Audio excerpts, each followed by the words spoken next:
Hello, welcome to my live. Today it is Friday, the 30th of January, 2026, and I'm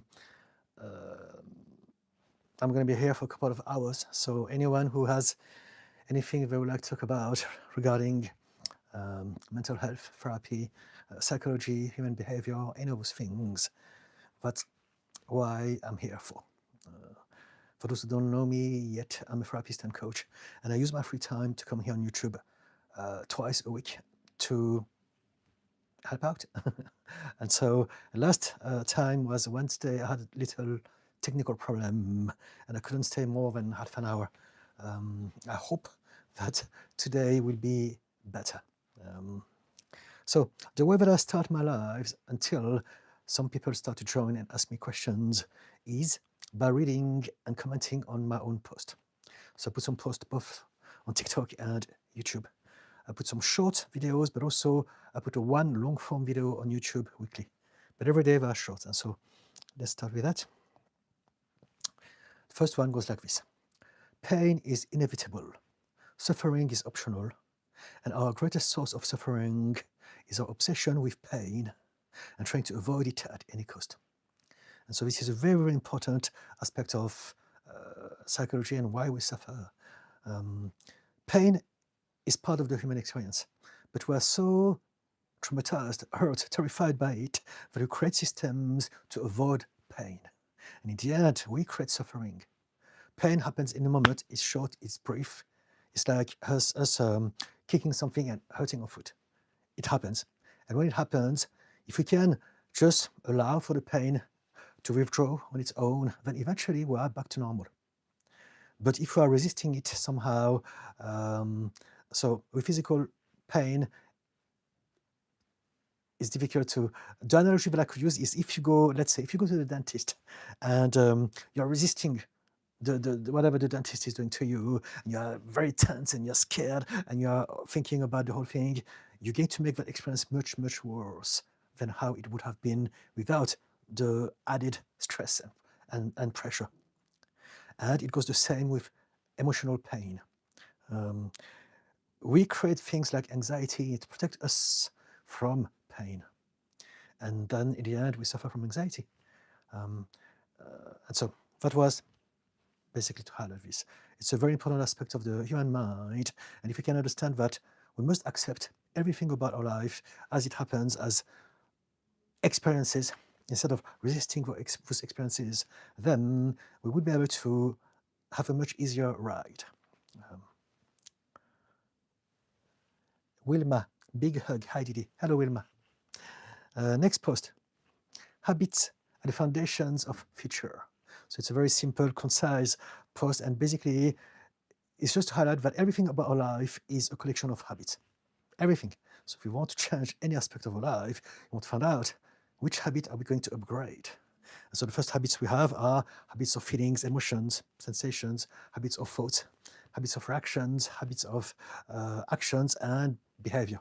But everything is pretty much just habits.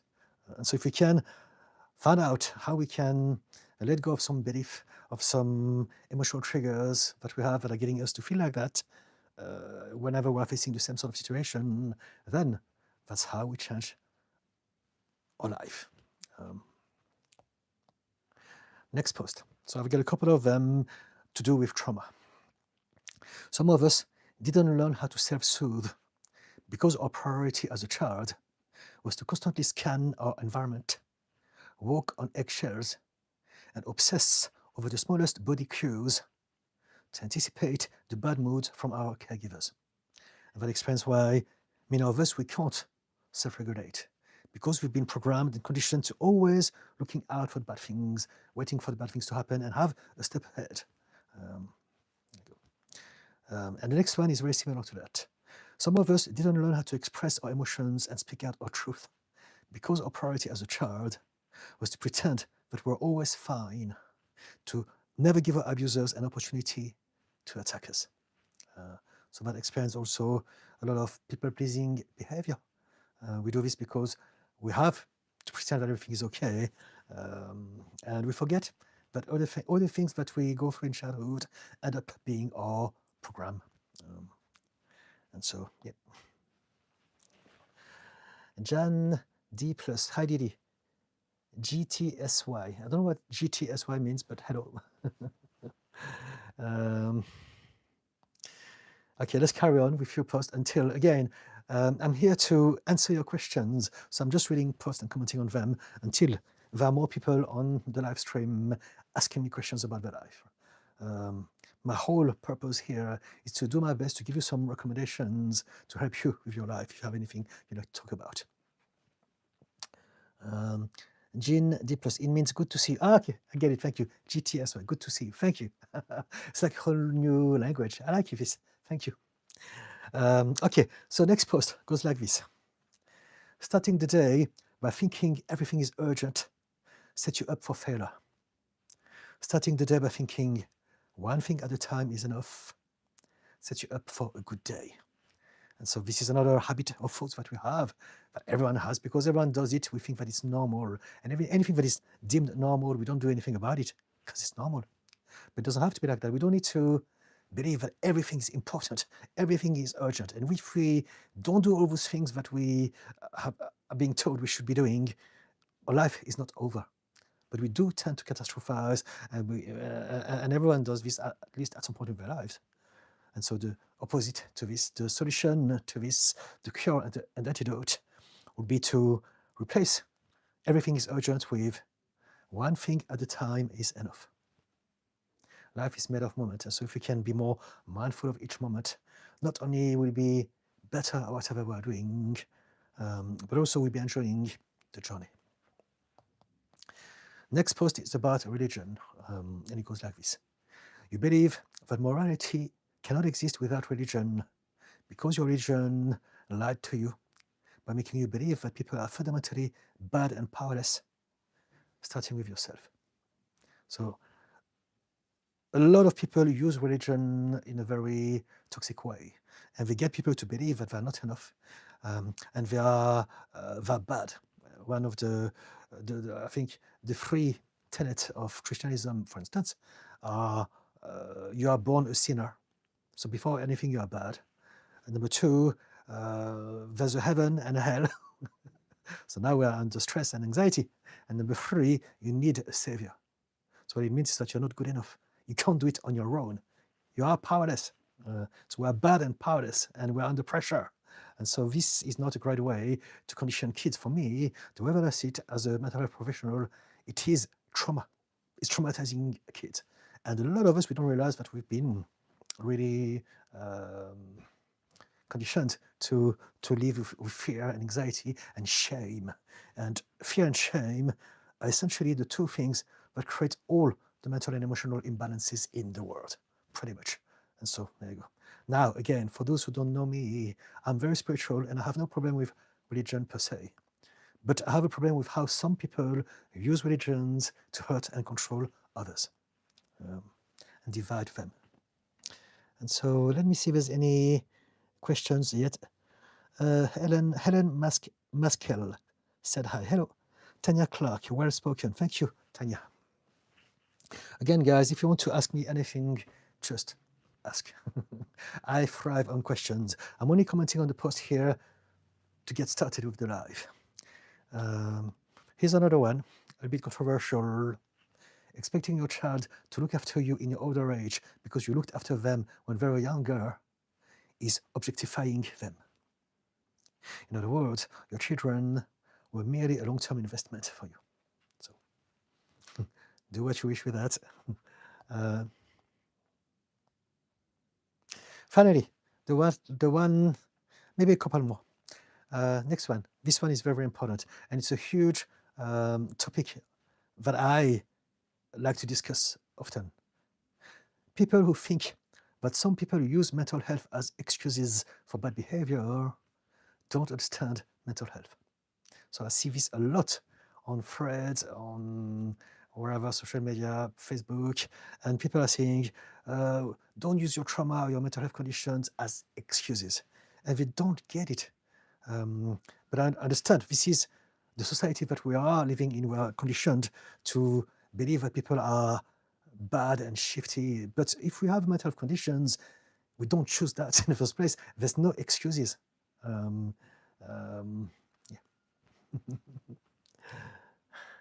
And finally, the last one that I'm going to read about before I take a break, and hopefully I will get questions from you by then, goes like this. Your body absorbs the emotional energy of any environment that you are in. If you are surrounded by stressed people, the amygdala, the part of your brain in charge of fear and anxiety, will fire. If you are surrounded by regulated people, your nervous system will relax and your breathing will slow down. We are not just influenced by our environment, we sink to it. And so this is very important to realize that, to realize how important our environment is to our well-being. Our nervous system is constantly scanning our environment. And so if we have trauma and conditions, it's going to be even more fragile and reactive. But we can work on both fronts. We need to work on our filters, our blocks, our subconscious baggage, limiting belief, all of those things from the inside. But we want to also realize that our environment has a huge impact into our well-being. And it has to be said, society as it is toxic. The society that we live in, for the vast majority of us, is not designed to boost our well-being and happiness. It is very exploitative and toxic. The very structure of it. And so we need to have a discussion and realize that mental health depends on those two elements. The filters that we have that are dysregulating how we perceive the world, but also the world itself. So there you go. Let me see if there's anything just yet. Scarlett, tips on how being more confident in the world, especially with people. Okay, so we can talk about this. This is a broad term. How do we become more confident? Can you maybe tell me what you mean by that? Because confidence is very, very contextual. Is it within a specific kind of environment and people, or is it confident about everything? What do you mean by confidence? Do you have anxiety? Do you overthink? Do you spend a lot of time thinking about playing things before they happen? Confidence is something that we're all born with. If we lack of confidence, it's because we've been told at some point in our upbringing that we're not good enough. And so basically, we need to address this from that perspective. Why are you not confident? And then we find out what is the reason that is making you doubt yourself and making you feel that there's something lacking or wrong about you. And then we address that. Right? There's no general tips for everyone's confidence. I think the way we start talking about confidence is to realize that confidence is just us being ourselves. And so maybe the question would be more like, why is it so hard for us to be ourselves, to be authentic? Why do we have to pretend to be someone else? Why do we have to people please? Why do we have to put a mask on and to try to fit in and to seek external validation? This is more the sort of conversation I think would be productive when it comes to confidence. Confidence means that we want something from others. You want to come across as well. You want to be liked by others. But as long as we are seeking external validations, we are lacking confidence. We are exuding that sort of energy, and people can feel it. And paradoxically, people who don't care about how they come across, they are the ones who come across like confident, because they don't give an F. They're just themselves. Take it or leave it. Love me or leave me. That's it. And this is what confidence is about. Confidence is realizing that we don't need the approval of others to be ourselves. But if you want to give me more details about what makes you ask that question, Scarlett, I would love to talk about confidence in a more bespoke way for you. Jan D+. How do I not feel so bad about myself when I overeat? It ruined my whole week. You feel bad about yourself because you believe what people say. You believe that there's something wrong with you. I'm weak. I'm greedy. I'm disgusting.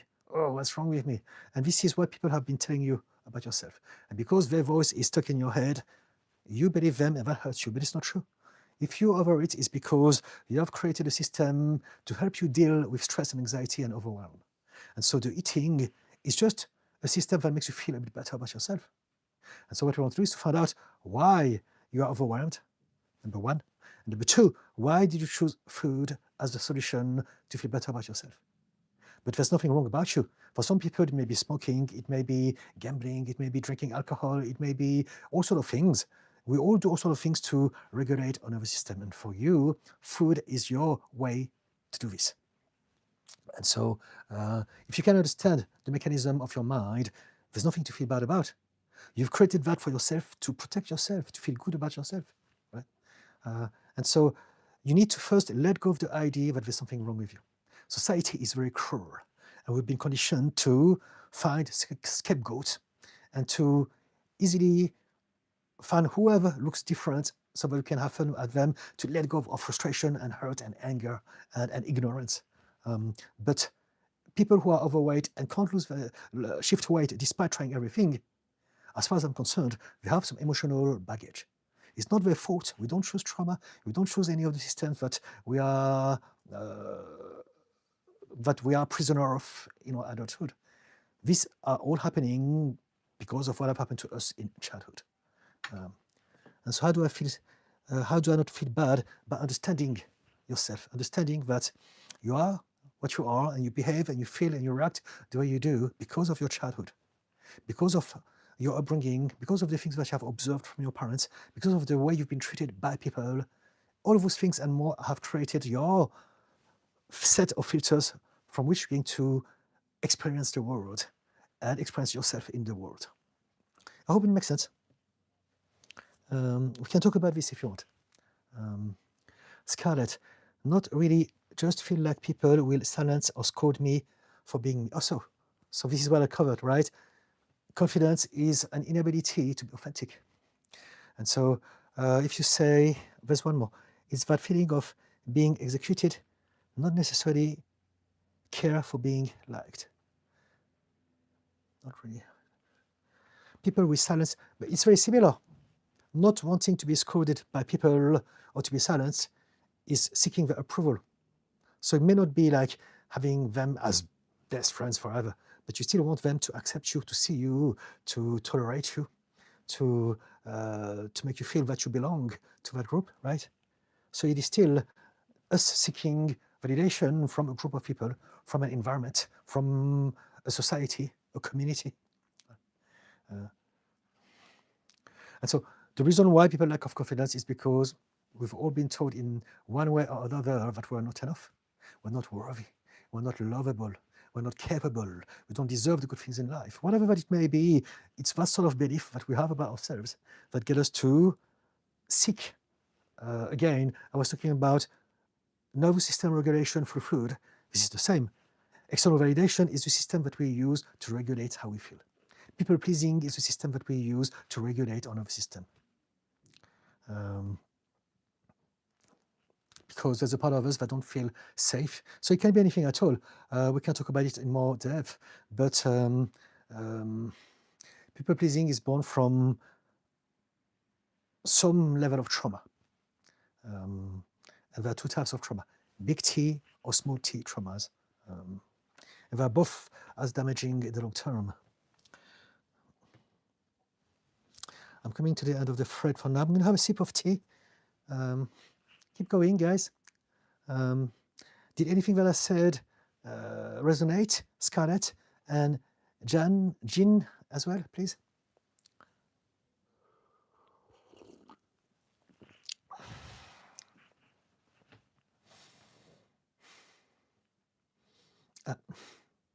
Quiet. I'm going to wait. If there's a lot of silence, I will start to read more. I'll give you something from Jean D+. I will work on self-acceptance. Thank you.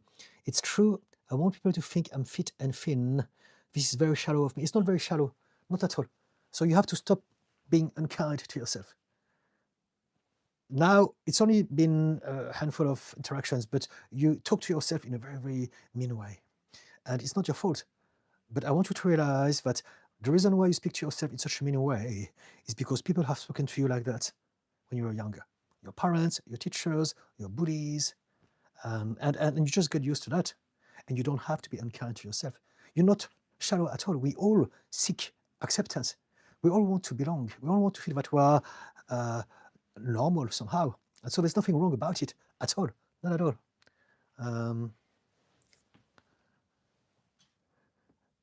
And it shouldn't ruin my day. What ruins your day is the reminiscence, is the reminder of a belief that you have about yourself. There's something wrong with me, I'm disgusting, I'm lazy, I'm greedy, something like that. And again, it's not true. Some mean people have been making you believe that, but you can be kind to yourself. If someone said to you, I think that I'm a disgusting fat pig or something like that, why would you tell them? Yeah, it's true. No. If you care about that person, if you have some kindness and compassion, you would say, no, don't listen to them. It's rubbish. We all do what we can. We all do our best. If you want to change your appearance, your body composition, we can do something about it. But it doesn't say anything about you as a person. It doesn't reflect your potential, your personality. Again, when it comes to being overweight over many years and not being able to shift or to maintain the weight loss, it is always to do with some mental and emotional blocks from the past. It's not because of the diet, it's not because of the lifestyle, it's not because of the personal trainer or any of those things. It is because we are overwhelmed and we need something to function, to feel safe. And for many people, it is food. It is all happening at a subconscious level. Scarlett, yes, thank you. It's an issue of not feeling safe enough around people. Okay, so have you been, are you aware of some form of trauma that you may have suffered from? So big T trauma are big event, and small T trauma are neglect, a collection of little events that over time dent our sense of safety and gets our brain to function differently so that it can protect us. And so if we're not being seen, or if we are always constantly being belittled, any of those things and more can absolutely get our brain to function differently. And that will be the symptom of trauma. Jean, my mom and my bullies and relationships all called me big. Now that I'm thin, I don't believe that it's enough. I have great desire to control my weight. Okay. So yes, self-acceptance. There's a lot of protocols that you could use to address your subconscious belief, right? I don't know if you ever consider that, but your problem is not here, it's there. You have some subconscious belief about yourself, and that is distorting your perception of reality. So when you look at yourself in the mirror, or you may have something that we call body dysmorphia. You may look at yourself thinking, I'm not thin enough, it's just not good enough, even though to everyone else you are. Are you anorexic? Do you struggle with anything of that sort?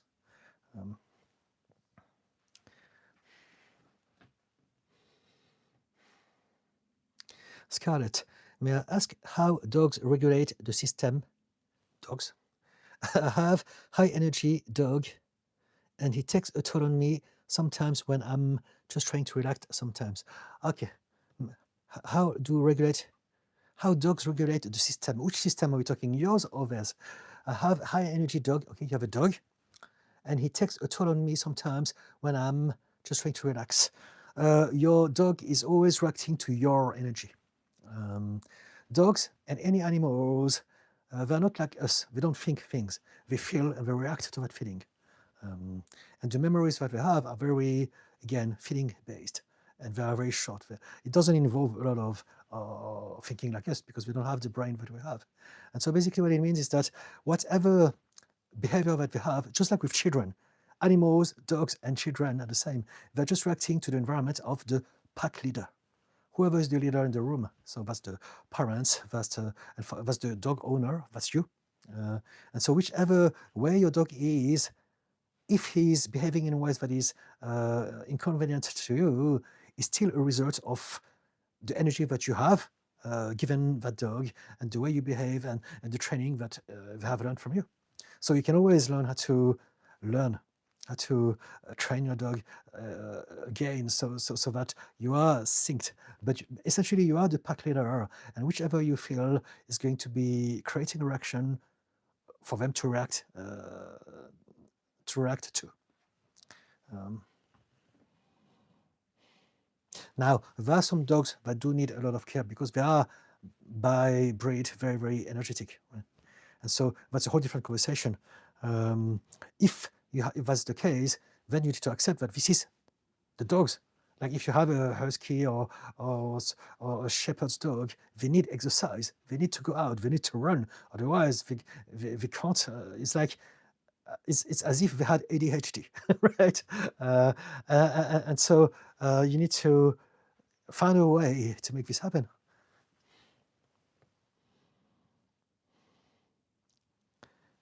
Scarlett, I struggled with weight too. Okay, we can talk about this if you want. Scarlett, mine. Jean, I used to have an eating disorder, but I was never diagnosed. I've been too thin a couple of times in my life, but couldn't sustain the weight loss. But now I focus on bodybuilding. Okay, so it's great to train because when you train, you create a lot of happy, feel-good hormones in your body. You create endorphins, dopamine, serotonin, oxytocin, the whole lot. So training is great. However, I've been in the fitness industry myself for many, many years before I became a therapist. And so when it comes to bodybuilding, you have to be careful because a lot of people who do that are using bodybuilding to compensate for something else. If you think about bodybuilding, I don't know if you compete, but people who compete for bodybuilding, they put themselves under a lot of hardship for very little. And it's affecting their mental health, it's affecting their physiology, their health as well. And so you want to really be aware, is it something that I want to do because I enjoy it? Or is it something that I need to do because it gives me some illusion of control over my body? So there could be that as well. I think it's about finding balance. Going to the gym, training, having goals, doing competitions, they're all great, but you need to remind yourself of the why behind it. I used to compete myself, not bodybuilding, but for powerlifting, and I'm a British champion. And so I understand the whole mentality of it, but I had to stop at some point because I realized that I was doing it for all the wrong reasons. Before I competed, I enjoyed my training. The moment I become number one, I hated my training because I was under pressure. I was only to maintain that title. And then I hated my training for 15 years and I kept on injuring myself all the time. It's just silly. Now I do much less weight. I don't compete anymore and I enjoy what I'm doing. Scarlett, why do I hear from many spiritual people that tell me I'm going through spiritual warfare? What do they mean by that? They're just projecting their belief. That's it. It doesn't mean anything at all. It can mean anything at all. It depends.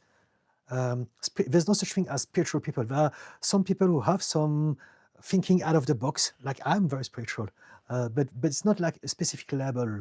You don't need to fit into some specific criteria. Anyone can be spiritual, and there are many ways to express that spirituality. And so when they talk about spiritual warfare, I don't know, because I would need to know what sort of belief they are into. It's not like there's one spiritual set of belief and everyone should agree on that. Spirituality is precisely opening your mind and believing all sorts of different things. And there are myriads of ways to experience spirituality. And so when they're talking about spiritual warfare, I don't know, let me Google this and see if something comes up and triggers my imagination. Spiritual warfare. Okay, the concept prominent in Christianity, but present in other faiths like Islam. It's a battle against evil spiritual forces, demons, Satan influencing human lives and culture. Okay. So I don't know what you are into, but for me, this is not what I believe in. Religion can be used in two ways, either to connect with the divine and all the goodness of our potential as a human being. And so basically teaching us about love, connection, compassion, forgiveness, open-mindedness, all those things. Alternatively, people can use religion to create fear, shame, control, pressure, division, us versus them, conflict. And this is where we are at. This is why the human race has been all over the place for the last 2,000 years. And so for me, when I see stuff about demons, devil, there are those people. There's something called religious narcissist, and they use religion to control and manipulate people. And it's very important to realize that they are real. They exist. There are plenty of them. Not all of them. A lot of people are religious and are doing very well with their religion. They create communities, they help people, and they are very useful to their community. I have friends of all sorts of religions, and it's, it's not a problem at all. It's not about the religion, it's how you use them. But if people are going to mention stuff like demons and Satan, to me, it's not about warfare. It's about fear-mongering. Again, I was talking about at the beginning of that life, you're not enough, you are born a sinner, you need a savior, otherwise you can end up in hell. And so now, that may be what some people are trying to get you into. They may try to instill some fear inside of you so that you join the tribe, and then you feel safer with them. Many people don't realize that for them, religion is not spiritual. It is tribalism. It's about belonging to a group of people. It's about feeling safe within them. We can see this a lot in America, like at the moment. I don't want to go into politics too much, but there are things that are very important and that are happening. And so, yeah. Does it help, Scarlett? Or was it something else? Did I miss the mark? Do let me know, please. Jean D+. Thank you. That was very insightful. I'm less than an amateur. I'm already 38. Okay. About bodybuilding, I think there's no age limit, is there? And there's so many different federations. Scarlett, psychic has told me I'm going through spiritual warfare between good and evil, but isn't what life is about? It depends. It depends on your belief system. If you ask me what is life about, it's not about that. I don't believe that. I believe that life is about us experiencing ourselves as a human being, as self. This is what life is about. We come into this plane of existence to experience what it is to be us, with all the good and the bad. It's part of the human experience. So this is what it's about. But it doesn't have to be a fight between the good and the evil. We can be an explorer. We can try different things. We can learn. We can become wise. We can let go of some baggage. It doesn't have to be a fight. This is a mindset that creates conflict, clashes, division, again, us versus them. I don't believe in that. But it's my belief. If some people believe in that, I get it. And when we would probably have to agree to disagree. But whatever life is to you depends on your belief. There's not one definition of life. So that's why when people say, what is the meaning of life? It depends. There's not one meaning of life. There's only the meaning that you're going to give your own life. That's why people are confused. They believe that there's one truth, there's one meaning, there's one purpose, there's one reality, and it's not true. There's no such thing as one universal, fixed, and absolute truth and reality. There's only the reality that we are experiencing in this moment, and it's different to everyone else's reality at the same time. There's no one that experiences exactly the same reality as you are in this moment. Because we all have different belief system, different set of filters, different experience, different physical position as well. And so all of those things and more are creating a different experience.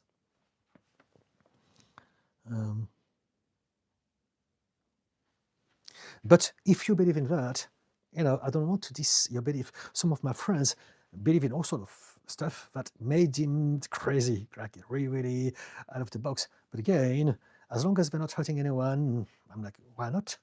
I believe in everything, I accept everything, as long as you're not trying to force your belief onto others. So if you feel that there's some conflict between good and evil inside of you, you may find some people who believe in the same sort of belief as you useful to you. And that won't be me, because I don't believe in that. I believe that heaven and hell exist, but in this life. For me, heaven and hell are metaphor of psychological states. Whatever we go through in our life is our heaven or our hell. And so the devil is the same. The idea of devil is some part of us that we don't understand. And so we're going to label it as devil because we need to have an illusion of control.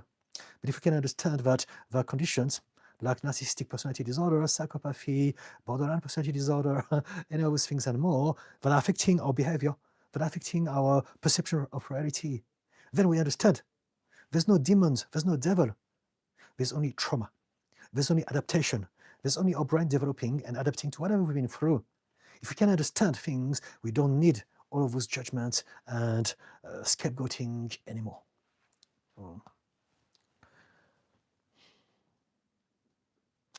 Does it help, Scarlett? Chris Hilton, love listening to you, grateful for your time. Thank you so much, Chris. Susan, could you talk about your relationship with your mum? What changes and what techniques you have to have peace? Is what you do? And could you talk about Buddhism? I see a statue behind you. So with my mum, we had a very difficult relationship. Pretty much my whole life was hell because of our relationship. I had a very terrible start in life, and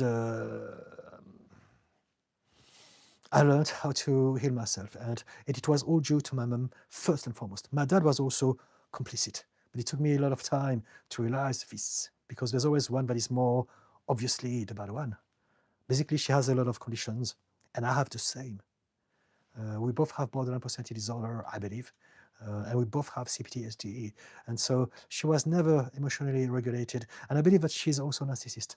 And so because of that, I had to learn how to survive at a very young age in the street, amongst other things. I became a drug addict and alcoholic at a very young age, and my mental health really, really went all over the place. However, after many, many years, somehow something happened, and we were able to face each other again, and I was created an opportunity to somehow fix the past. And so I grabbed that opportunity, and I spent, I don't know, 6 to 8, 9 months at her place looking after her, and it was very, very challenging, but eventually something good came out of it, and we both healed from that experience. And ever since, we're good now. It took us some time. There was many different stages of getting better, but I genuinely am at peace with my mum. I do love her profoundly, and I spend a lot of time whenever we talk together on the phone, making sure that she understands that as far as I'm concerned, I don't regret anything. Everything was there for a reason. I learned from everything. It made me who I am, and now I'm able to use my experience to help others. So yeah.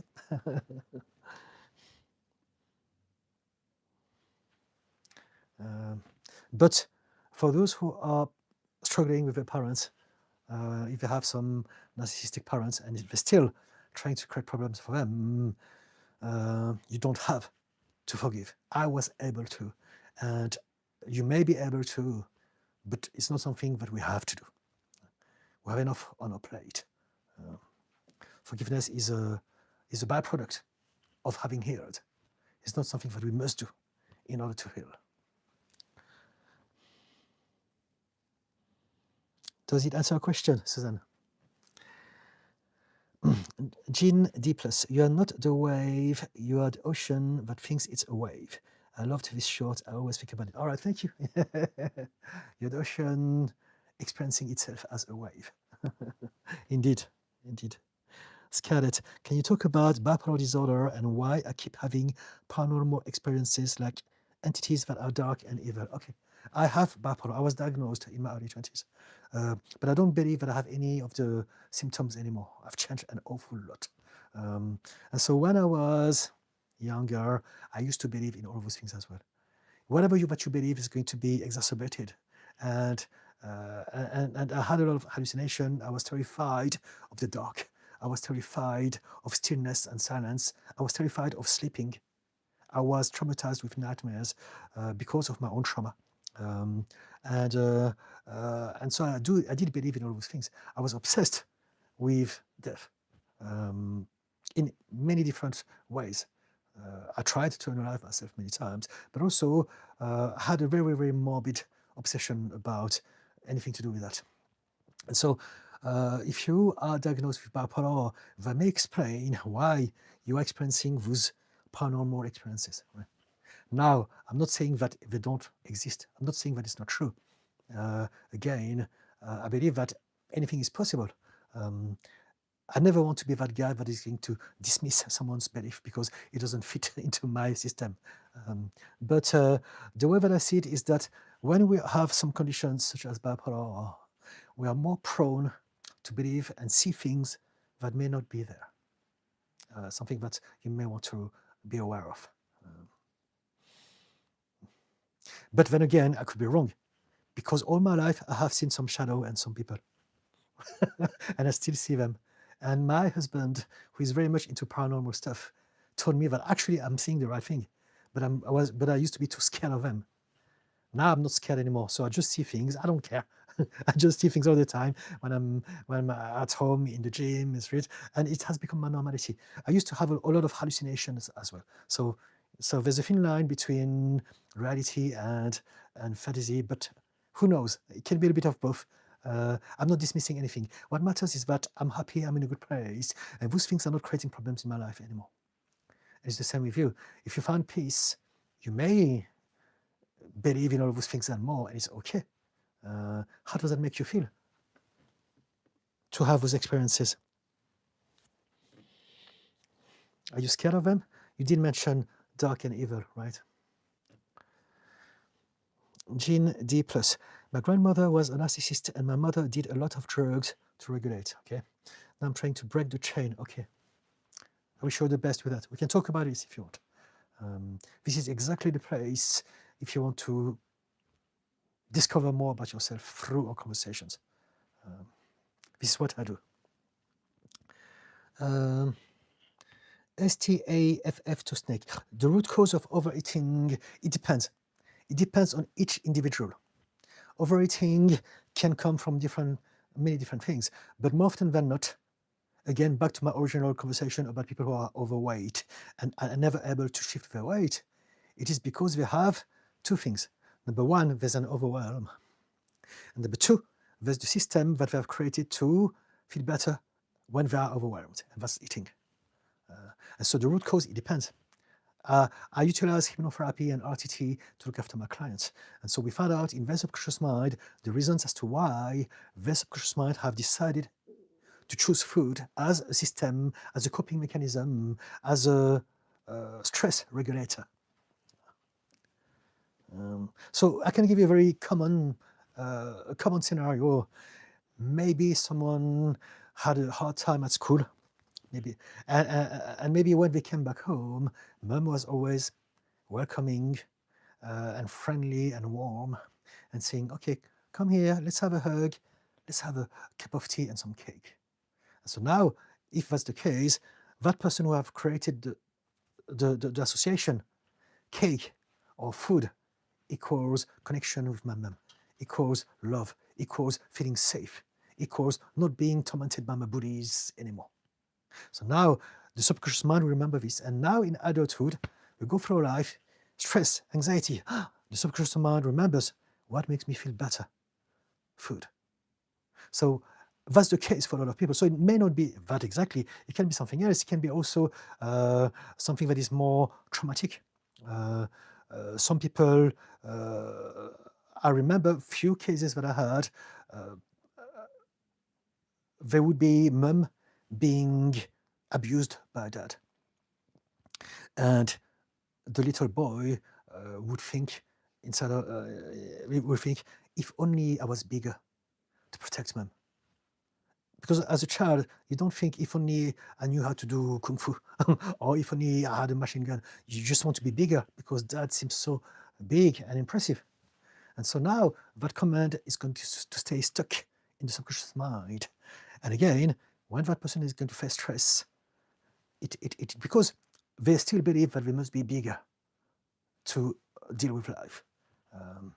So again, those are only 2 examples. There are plenty of different possibilities, but we don't realize how we all create belief system and emotional triggers because of those events. And it's not because we're greedy, it's not because we're lazy, it's not because we're disgusting, it's because of that. Yeah.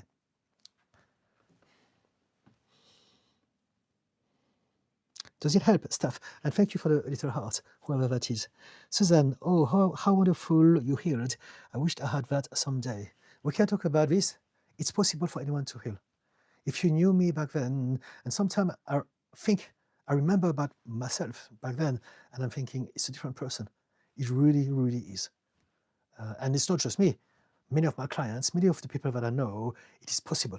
I really, really promote that all the time. It's possible for anyone to heal. It's not guaranteed, but it is possible. Regardless of how bad it's like, regardless of how long you've been suffering, regardless of the mountain of problems, we can all change at some point.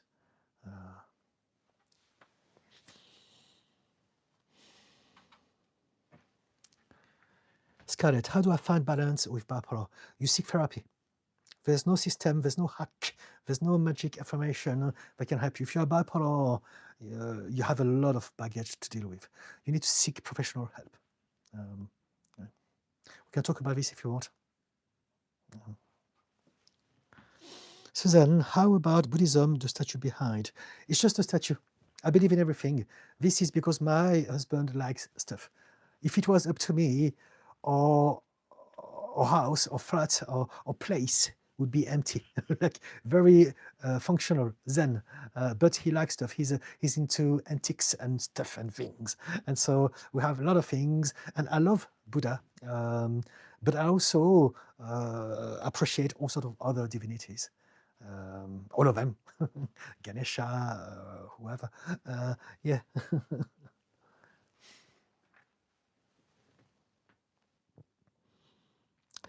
Stuff to snake. When you say overwhelmed, do you mean from the environment, for example?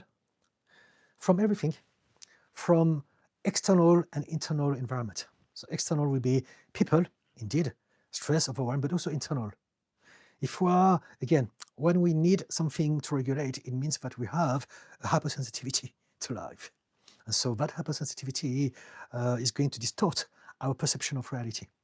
And so when people say things, it's going to be interpreted differently by us because of those filters. So I want to address both. When I look after any type of addiction, and to me, eating is a type of addiction, as in a stress regulator, I always address the smoke and the fire. The smoke is the addiction. The fire is the reason as to why there is an addiction in the first place. And so anxiety, depression, overwhelm, negative self-belief, all of those things and more, trauma. So we get overwhelmed easily because we are sensitive. Some of us are naturally, genetically more sensitive than others. And it is a thing, and it needs to be accepted. It's not a weakness, we're just different. If you put the person in the right environment, doing the right thing, with the right support, they can absolutely thrive and be the best at what they do. Sadly, society is still struggling with understanding the whole scope of neurodiversity.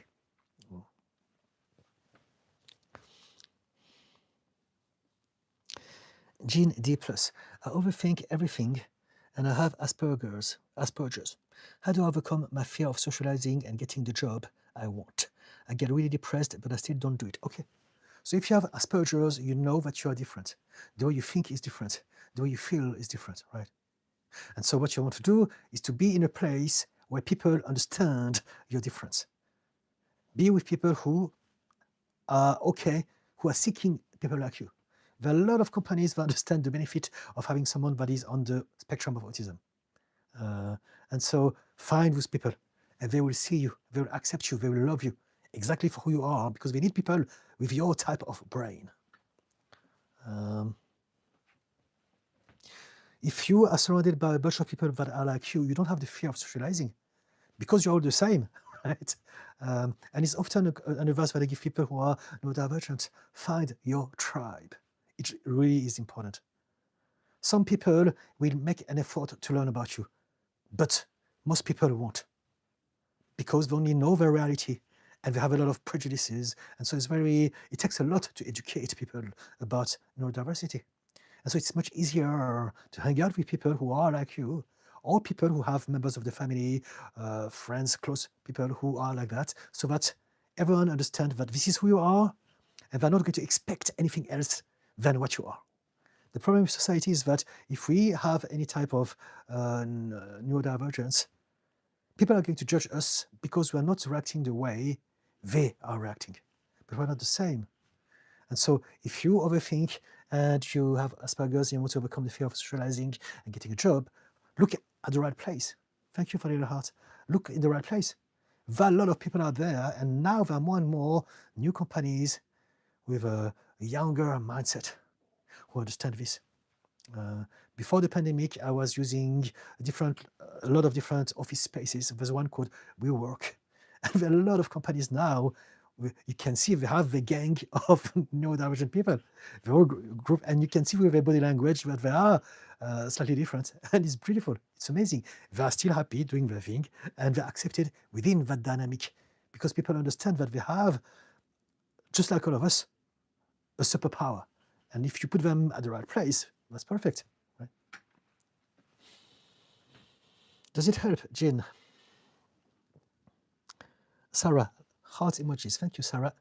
And more hearts. Thank you. Susan, there's an emoji of, I think something, some figure waving. I'm not sure.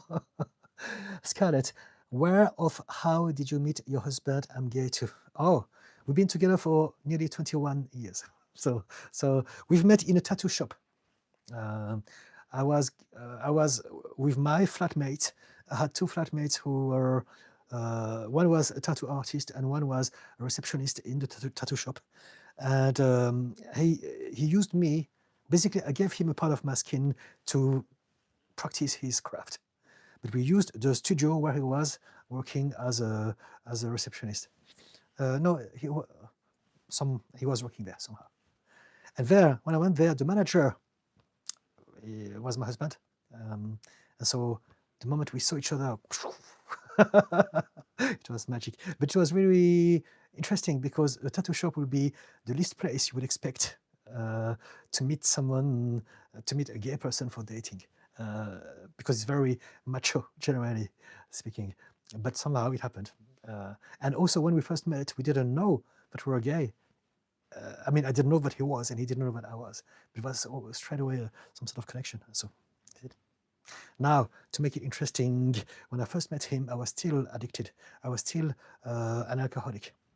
And so the first few years together were hell. We used to fight every day. I used to be, again, very aggressive, very stupid, very all over the top. Bipolar, BPD, ADHD, CPTSD. And we found out that he's got autism as well. So, but somehow we stuck. And ever since, things have gotten better and better. And we've been nearly 21 years together. Jin, thank you. Yes, that helped. Fantastic. Thank you, Jin. I'm glad you did. I'm glad you did. Joe Line, hello. Hello, Joe.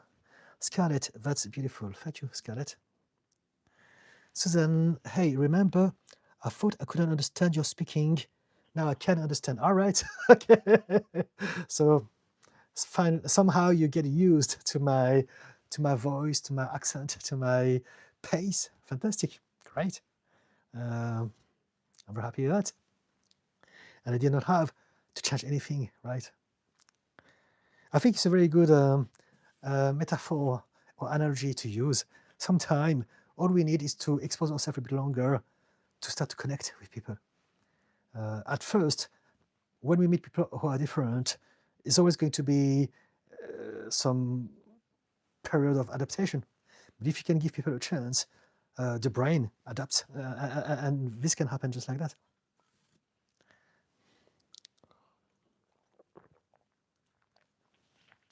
Sarah, I have ADHD too. Okay, we can talk about it if you want.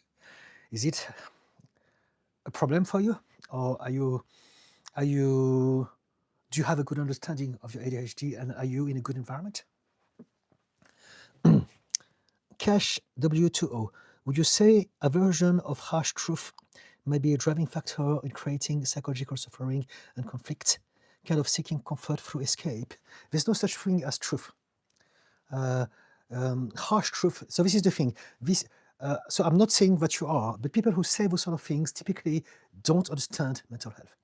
And I'm here to educate. I didn't know about this either. I used to be very judgmental and say, you're making these things up. It's an excuse. You should try harder. There's nothing like such thing like depression, anxiety, and it's not true. We believe that because this is what we've been taught. There's no such thing as harsh truth. There's only the truth that we are experiencing, and we want to be kinder to ourselves. We don't want to be harder to ourselves. Life is hard enough as it is. People are cruel enough as it is. If you have some conditions, it's precisely because of people and society. And so, would you say that a version of harsh truth might be a driving factor in creating psychological suffering? No, I don't believe that at all. I believe the opposite. I believe that this is what creates mental suffering for many of us. And people who say that, they tend to suffer as well, but they can't face their own problems because they have created a system, a reality over many, many years. And they would hate to lose that illusion of control that they have built over a lifetime. But no, not at all. Not at all. And conflict, kind of seeking comfort through escape. No. No one chooses to suffer. No one chooses to be depressed. No one chooses to be anxious. No one chooses to have panic attacks. No one chooses to be addicted. No one chooses to be insecure. No one chooses to be terrified with abandonment. No one chooses to be nasty and horrible to others. When we are horrible to others, it's because we hurt. And it's the only way we know how to deal with that energy. Hurt people. And I know that because I was one of those. I hurt a lot of people in my life. Like an awful lot, very, very badly. And I hated every moment, but I didn't know any better. That's all that I knew. And so no one chooses anything. Cash, reality, violent incident, and such, So I hope that I answered your question, Cash. Do you want to have a conversation with me? Sarah, I have too many things in my head to do, but I can't get myself to start. You said yourself because you have too many things. You're putting yourself under pressure. So if you go on my YouTube channel, I've created a video, a long-form video about it. Let me see, where is it? And that may be something you want to watch about procrastination. Yes. So last week, I put a video called Beat Procrastination in 7 minutes. Check it out. I talk about it. If we find it difficult to do things, it's because there's a bottleneck effect. Too much pressure. It's too important. If I fail that thing, my life is going to be ruined. So because of that, your mind is protecting you. It doesn't want you to face some feelings, some emotions, or some situations that could be dangerous. It's protecting you from rejection, from failure, from judgment. And so the more stress, the more pressure you're putting yourself under, the harder it's going to be for you to do whatever that you want to do. Because your mind wants to protect you. Does it make sense? And if you have conditions such as ADHD or CPTSD, that will also kind of amplify this. Thank you for the little heart. GEP Nutrition UK. Beautiful story. Okay, thank you.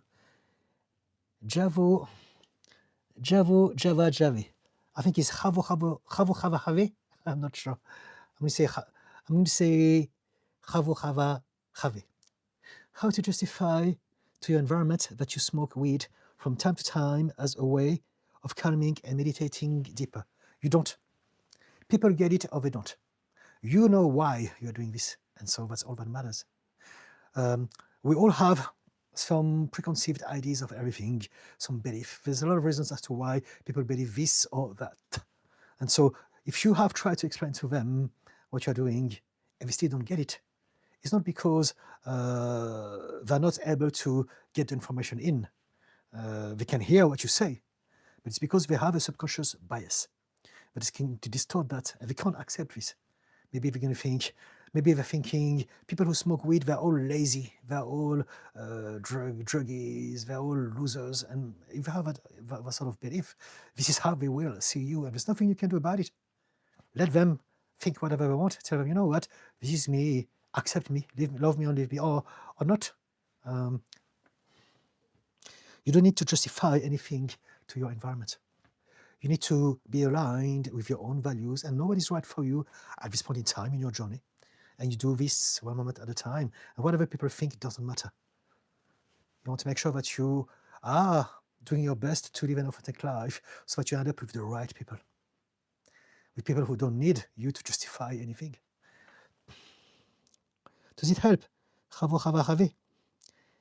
Nutrition UK. The suffering made you who you are today. Everything, the suffering, but the good things as well. We don't want to glorify suffering. I understand what you are coming from. For me, it's very important. I never want to glorify hardship or suffering. Everything that happened in my life made me who I am, the good and the bad, and anything in between. And it's the same with everyone, right? Now, it's true that the more suffering we have, the more we can experience a broader spectrum of emotional state and human experiences. But whatever we have, we don't choose that. I mean, if you believe that you come into this place, into life, to fulfill your destiny, yes, you choose. But as a human being, we get started with whatever we've been given, and that's a lot. And so the reason I'm saying this, I understand where you're coming from, and it's very kind, I appreciate. But I need to highlight that because I don't want people to believe that suffering or hardship is a good thing.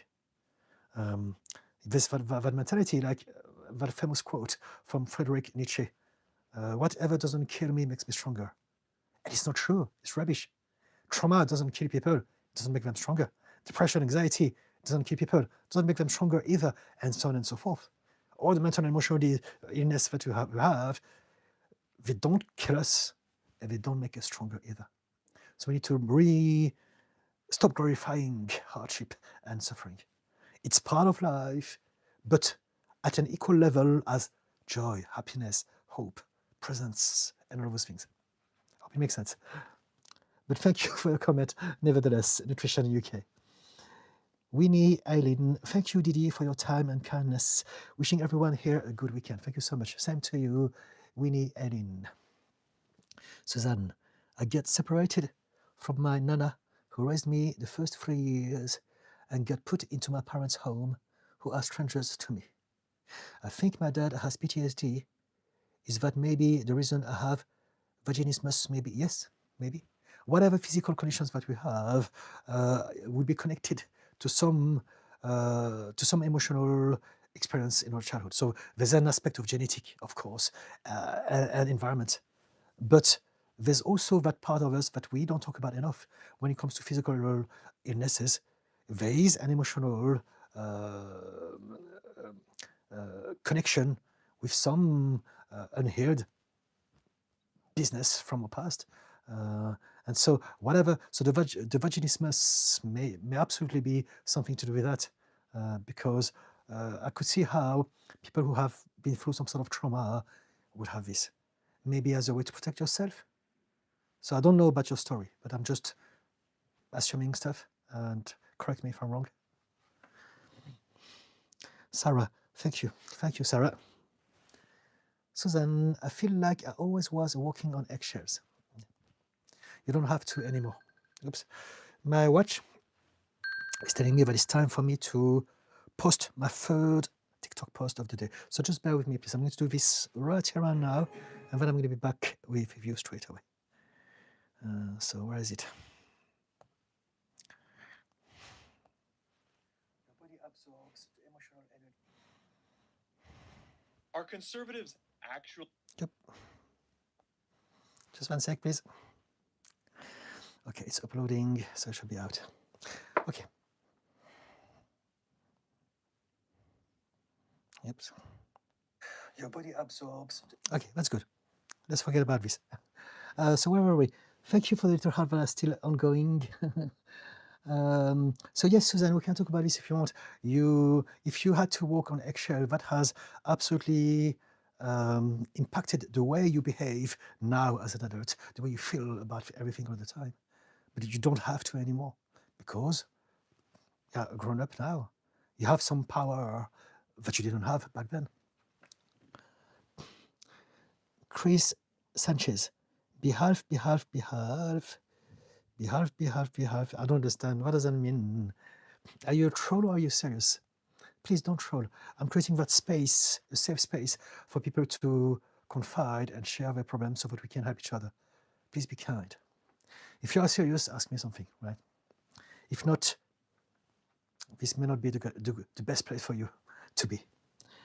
AM, how to improve one's ability to connect with people when you are really awkward as a person and struggle to show and talk about emotions with people who want to be your friends and want to connect. So I would need to know you. There are tons of reasons as to why you may find it difficult to connect with people. There's not one magic pill or a wand that's going to help you out. It's about finding out why you're struggling. Do you believe that you may be on the spectrum of ADHD or autism? So that in itself will change the way you experience socializing as a start. But also, have you had some experiences in the past with people that were traumatic and has affected the way you feel when you are in public? Do you have social anxiety?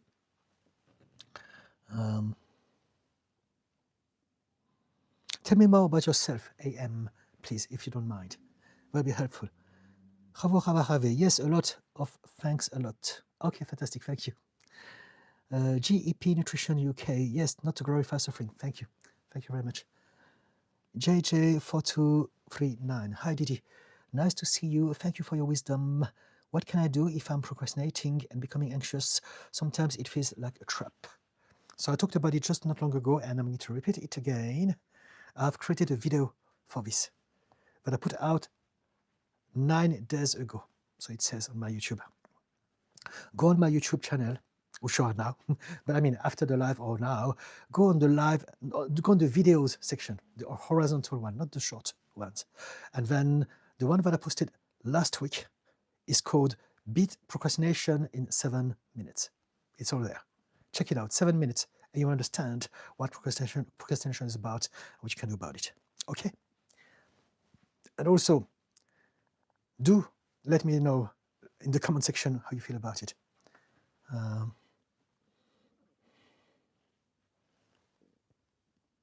Procrastination is a protection mechanism. We don't need to overcome procrastination. We want to understand why do I have a system called procrastination that is trying to protect me. What is it trying to protect me from? Is it trying to protect you from overwhelm, rejection, failure, judgment? Whatever it is, we want to find out what it is that is trying to protect us from and then address it from that angle.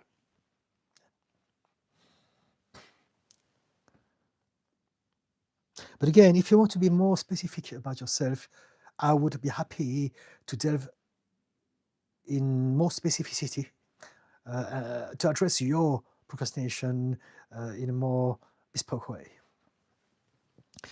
John Terry, why is this dude whispering? I don't think this dude is whispering. I've been doing it for a long time. If you think that I'm whispering, you may want some hearing aid, or maybe, realize that, please don't do this. Young Germs, you are my therapist now. Okay, fantastic. Thank you. Young Germs, thank you.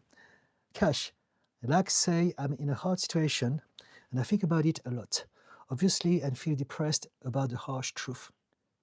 I'm not seeing the problem I'm facing directly and sparing myself the mental anguish. So let me read it again. I'm in a hard situation and I think about it a lot. I feel depressed about the harsh truth. I meant seeing the problem I'm facing directly and sparing myself the mental anguish. So are you saying that maybe you're overthinking your problems, right? So I need you to be more clear about your problem. If you can tell me precisely what is hurting you, what is creating problems in your life, and then we can start from there. You say, I'm in a hard situation. What is that hard situation? And I think about it a lot, but I don't know what it is that you're thinking about. What do you call the harsh truth? Maybe we can look at it like that. Christine said hi. Hello, Christine. Fionn Barra, I call you Fionn. I like what you're doing. You helped me before, and I'm grateful to you. I have a suggestion. I think you would be great interviewing other psychologists, just an idea. If anyone wants to do some collaborations with me, I'm open with that. But I will not create those things because I have a lot on my plate already. I'm a therapist, but also I write books and I create content and I do live streams. And so that takes a lot of my time already. So I wouldn't necessarily create a podcast or anything like that. However, if anyone watching are interested or know someone who would like to do some sort of collaboration, talk to me on some different platforms, I'm happy to consider anything like that. And also interviewing other psychologists, I don't know if it's a good thing to do. I think what you mean is having a conversation with them. That would be good, yes. But interviewing, I don't know. When we interview people, we address people who are famous, people that other people know already of. I don't know. Did I miss something? Did you mean something else? Young germ. Young germs, I'm going to block you because this is highly offensive, right? It's a racial stereotype and it's racist, essentially. And I don't take it personally. However, I'm creating a safe space for everyone. So if you want to get some reactions from people, you will not get it from here. And I'm going to block you. Oops. So that's young germ. Had user on this channel. Okay, there you go. So forget about young germs. All his messages are deleted. And I think he may be able to see us, and it's okay. But we won't see any of your comments anymore. So, just so you know. Fionn Barr, exactly opening conversations. Scarlett, what kind of therapist are you? I am an RTT therapist. RTT stands for Rapid Transformational Therapy. And it's a blend of hypnosis, regression, and belief reframing at a subconscious level. It's a system created by Marisa Peer, and I've been doing this since 2017, so I don't know, 8-9 years now. We address problems from the subconscious mind, but the way that I do it, it's only a tool that I use. First, I address the subconscious mind, and then after that, we address the conscious mind as well. It's like an MOT of the mind. I think it's very important and empowering to not only address subconscious blocks, subconscious filters, subconscious wounds, all of those things that are out of reach of a conscious mind, but also to understand what sort of things we can do from that place whenever we're facing stress, adversity, or any of those things. Scarlett, what is your birthday element? I don't know. What is a birthday element? I don't know what is a birthday element. Let me find out. Birthday element. Birthday elements are determined by either Western astrology, fire, earth, air, water, or Chinese astrology, wood, fire. I know it. I'm a metal dog, I think. Metal dog. I don't know about the Western one, but yeah. If it means something to you. JJ4239, thank you, Didi. I heard about the oldest daughter syndrome. I think about it, and often I wasn't good enough as a child. Could this block me, or do overreacting? We're never overreacting. As in, the way that we react is precisely how we should react based on what we believe about ourselves because of whatever happened to us. So we never choose any of those things. We don't choose our personality. We don't choose our sense of self. We don't choose the systems that we have to protect ourselves from harm. All of those things are happenings that are developing as we go through our developmental years based on our genetics and based on our environment. And so what you want to do is to understand what you have and what you can do about it. But you don't want to judge yourself. Am I overdoing it? Am I overacting? Whatever you're doing is you. It's okay. Accept it. And then work on it. Understand it. Don't judge yourself. There are enough people who do that for you. And that's precisely why you suffer. Because we all judge self and others. We live in a culture that is all based on judgment and comparing, and some people believing that they're better than others, some others believing that they're lesser, and it's just all very confusing. And the reasons, the source precisely of so many mental and emotional conditions. Scarlett, are you open to new clients? Yes, yes, yes. I look after all sorts of people. If you want to find out if you can work with me, there's a link on my bio to my website. From there, you can send me an email. We can organize a free discovery call, and we'll find out through that call if we can work together or not. Okay. Thank you for asking. Scarlett, I am metal too. All right, metal. I used to be into rock music, so I like the idea that I'm a metal dog. Susan, thank you, Didi. Somehow I remembered there was a guy before in my life who made me feel safe, cherished, and loved a lot. And I did have vaginismus problem. No, and I didn't have vaginismus problem at all with him. It reminded me of him. Okay.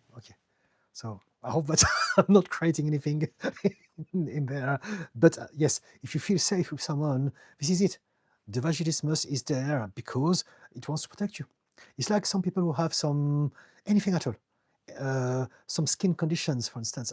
I had many clients who had some skin conditions, and that was because maybe when they were younger, they realized that some adult was staring at them inappropriately. So they created that to protect themselves from the look of the adults, or even being overweight. For some, it is a way to protect themselves from the unwelcomed attention of some men when they're younger. So all of those things, if we can understand, then we can address all of those problems. But yes, I could see how the vaginismus would be to do with safety, absolutely. Similar with men who suffer from erectile dysfunction, too much pressure. Susan, you remind me of my Nana too. Okay, fair enough. I take it as a compliment because I remember that you said something nice about her. As in, maybe you feel safe in my presence. And if that's the case, I'm very happy with that. Thank you.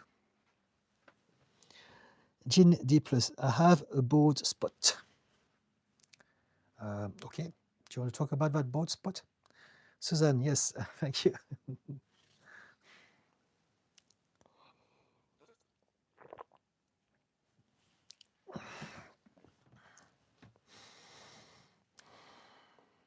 Hummingbird, hi, kind man. Thank you so much. Hello, Hummingbird. How are you doing today? Is there anything you'd like to talk about today?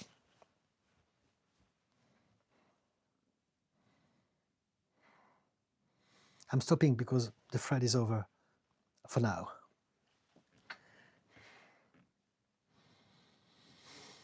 Thank you for the little heart again. There's been a non-stop flow of it. Fionn. That is a huge cup. It's just perspective, right? Yeah. It's not bigger than my head. It's just a perspective. It's just a regular mug. But yeah, you're the Hulk. I like my superheroes. Pumpkin Puff, hi Didi. Hello, Pumpkin Puff. How are you doing today? Esme Généreux. Is it Esmeralda? Is it French? When I get angry, I feel that I need to go to war against what is making me angry. People tell me to calm down, and then I collapse from exhaustion, feeling helpless and unheard. Okay, so anger is a system that exists to protect you, indeed. Now, we don't all get angry because we all have different systems. We all have different personalities. We all have different idea of what is best for us to use to stay safe. For you, it's anger. And so, have you worked on yourself? We can talk about this if you want. Anger is one of my specialisms. Again, I suffered an awful lot from anger myself.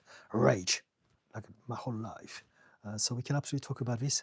In which way does anger express itself the more often? Are there some patterns that you have recognized over time? We can talk about this like that if you want. But at this point in time, just based on what you say, just realize that it's normal. Whatever you're going through is your system that you have created in childhood. And until you upgrade that system, it is the result of your past.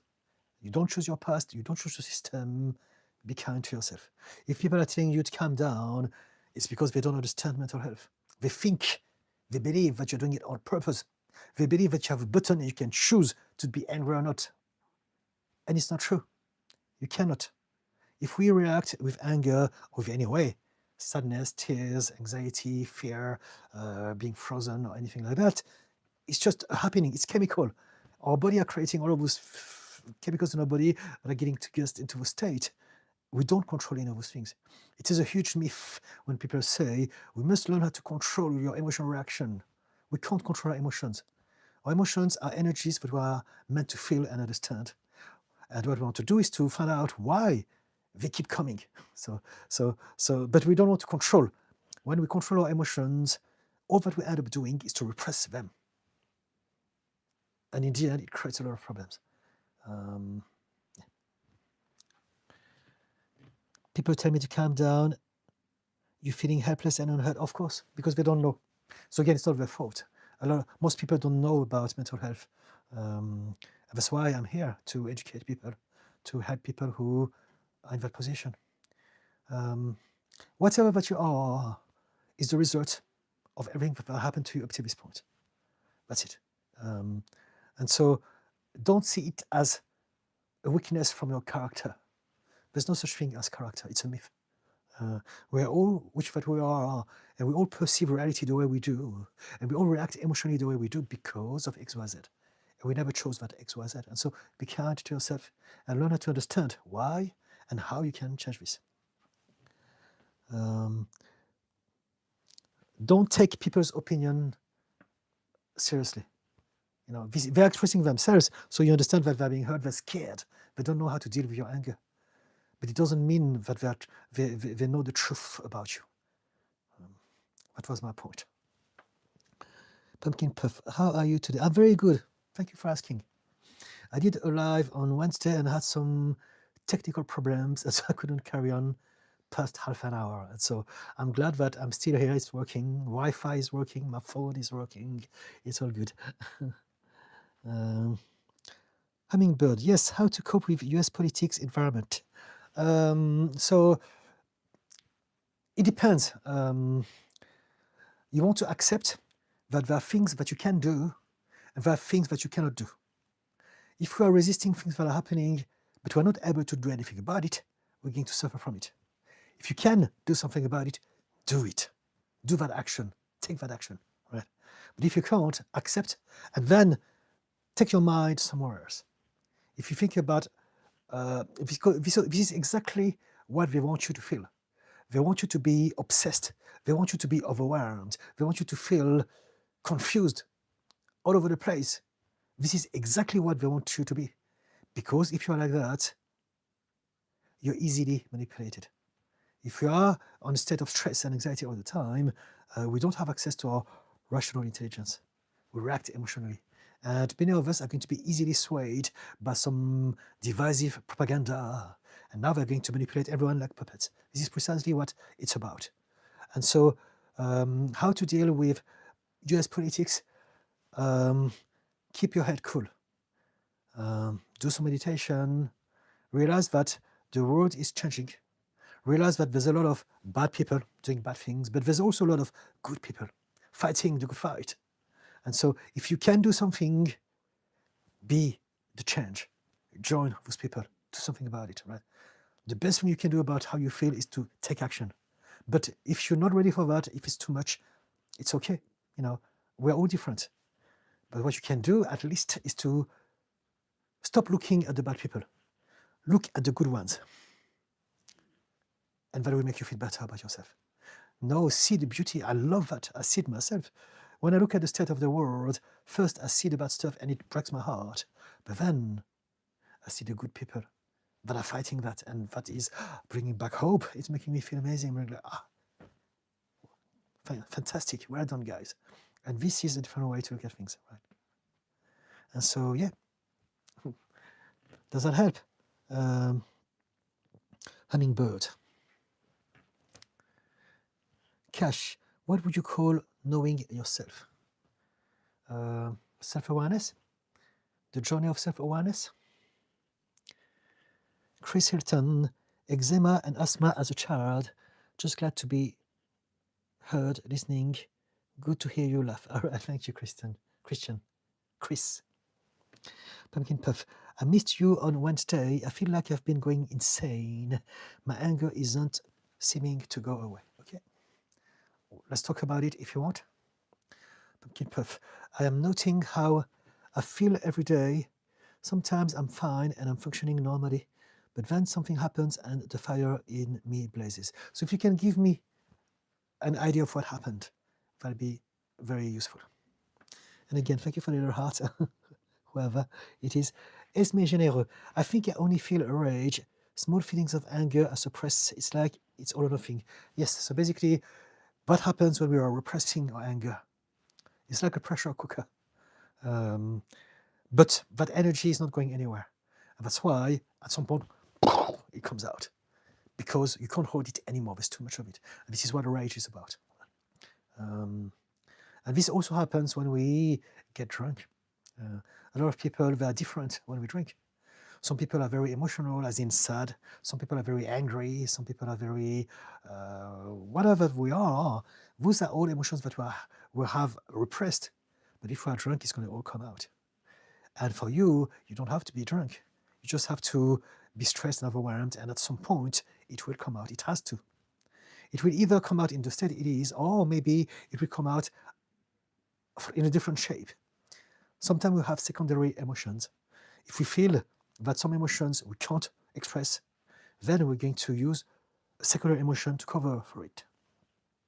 So I talk about it often, and the typical example is that, for instance, men who are educated in a patriarchal system, they can't be vulnerable, they can't be sad, they can't show weakness. Boys don't cry. And so when a man is depressed and overwhelmed, they can't cry. So what are they going to do? They're going to use the secondary emotion of anger to overcompensate for it. And so very important, if you know some men who are always angry, maybe they're depressed. And reversely is the same. A lot of women in a patriarchal society are being told, you have to be ladylike. You have to be nice, you have to be obedient. You cannot be angry. It's not ladylike. And so now a lot of women are going to repress their anger. And the secondary emotion is going to be sadness, tears, crying. Or for some, rage. Suzanne, I got to do my thing now. Thank you, Didi, for your time and expertise. Thank you for doing charity for everybody. Thank you, Susan. I really appreciate it. Thank you again for the stars, whoever that is. It is. KWR, very true, 100%. Thank you. Esme Généreux, and the name is French. Thank you for asking, Didi. Yes, Esmeralda, right? Esmeralda in English. Généreux means generous. Pumpkin Puff. I'm feeling like I can't let go to my pain and forgive or move on. I feel like I need to do something to work on myself, but I don't know what and how. So I need you to tell me what happened, right?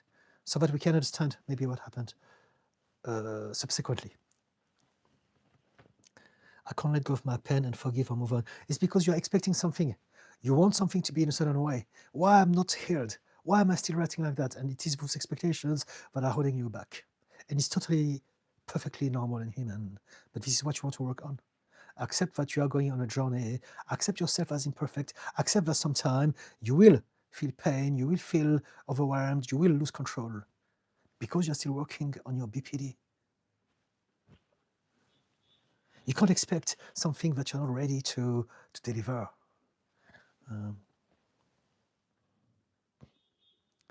Hummingbird, love, love, love your response straight to my growing heart. Okay, fantastic, thank you. Jean D+, how do therapists cope with all the sad stories they hear? So it depends. Some of us, we don't. I see a lot of my colleagues being very, very overwhelmed. We need to learn how to, on one hand, separate ourselves from the things that we go through with our clients, but also, first and foremost, we need to have healed our own wounds. When we suffer, when we're overwhelmed, it's because a client is reactivating a wound that still exists inside of us. And so if we have done our homework and worked on ourselves, now it's easier for us to let it go and then resume doing other things the rest of the day after the sessions. But people who are overwhelmed, they tend to have not prioritized themselves first. And that happens a lot with therapists. I see this all the time. So many of my colleagues, they're not ready to work on themselves. They believe that if I work on others, that will somehow fix myself as well. And it doesn't. And so when people are overwhelmed, again, it's because there's a part of them that is reflecting what they are talking about, and they're feeling the same, they're being reminded. If you go through a traumatic event, then you feel the fear, the anxiety, the overwhelm, as if it was happening to them, because they haven't healed their own wounds.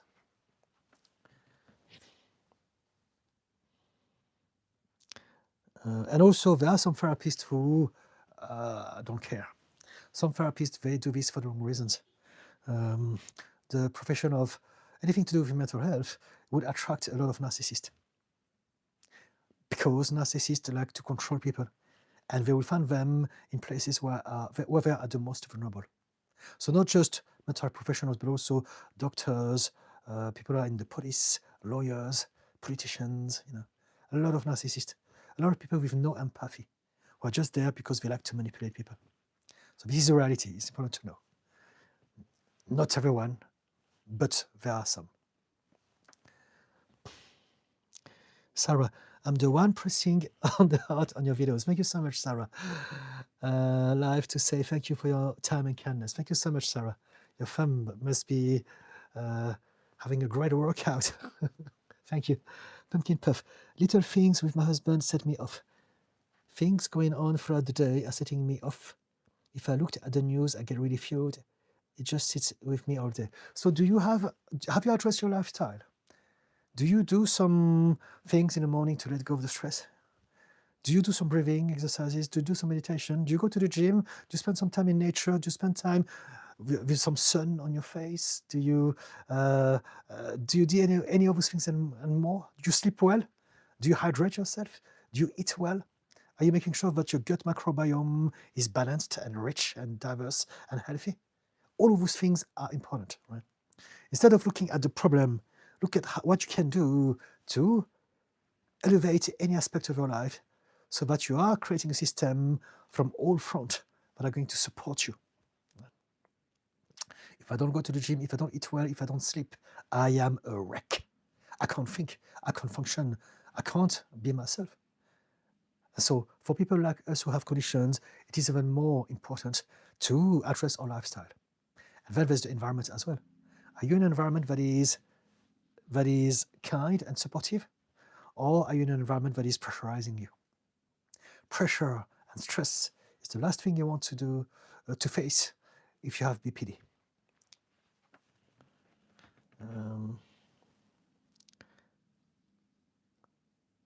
What do you say, Pumpkin Puff?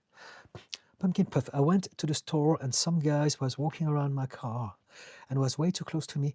So I death stared at him and he left. But then I got really angry, past issues. Yes, so this is the thing. This is what I'm talking about. If you're into that state, address all the things that you can address in regards to how you feel, right? So sleep, eat, move, socialize, practice meditation, do things that make you happy, and surround yourself with people who are understanding and supportive of you.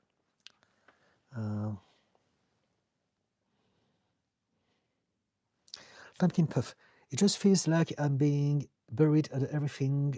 Sorry if I spread anything wrong or wrong party. I know I need your help. It's okay.